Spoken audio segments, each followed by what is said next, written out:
Buen día, señores estudiantes de décimo de Educación General Básica. El día de hoy empezaremos con el quinto bloque, el tema funciones trigonométricas. Antes de ver las funciones trigonométricas vamos a recordar los triángulos. Los triángulos son figuras geométricas que tienen tres lados. La clasificación de triángulos tenemos según la medida de sus lados, tenemos el equilátero, el isósceles, el escaleno.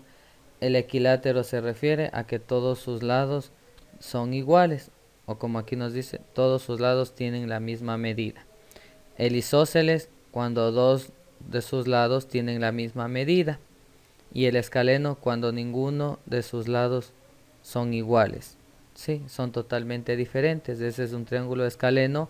Es la clasificación de triángulos según la medida de sus lados. Ahora tenemos la clasificación de triángulos según la medida de sus ángulos. Un triángulo acutángulo es cuando todos sus ángulos internos son agudos. ¿A qué se refiere? Que son menores de 90 grados. Tenemos los triángulos rectángulos cuando tiene un ángulo tiene 90 grados o ese ángulo es llamado ángulo recto. Tenemos el obtusángulo cuando un ángulo es obtuso o es mayor a 90 grados. ¿Sí?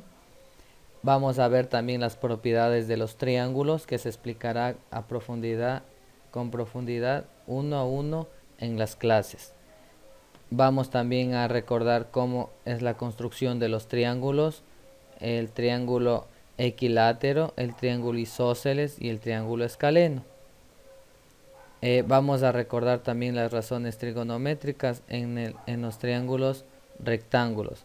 Aquí tenemos un plano cartesiano en el cual tenemos una recta y vamos a proceder a hacer estas líneas entrecortadas que serían las componentes o los valores en este punto, ¿sí? Y formando un triángulo rectángulo en el cual se recordará las razones trigonométricas es el seno, coseno, tangente, en donde se abrevia sen, que es el seno de alfa, el seno de este ángulo es igual al cateto opuesto, que es y, que divide o sobre la hipotenusa, que en este caso está representando como r. Entonces por eso tenemos que el seno de alfa es y sobre r. Aquí está escrito lo que he explicado. Tenemos el coseno de alfa, cateto adyacente que sería x, que divide para la hipotenusa que sería r. X sobre r, cateto adyacente sobre hipotenusa.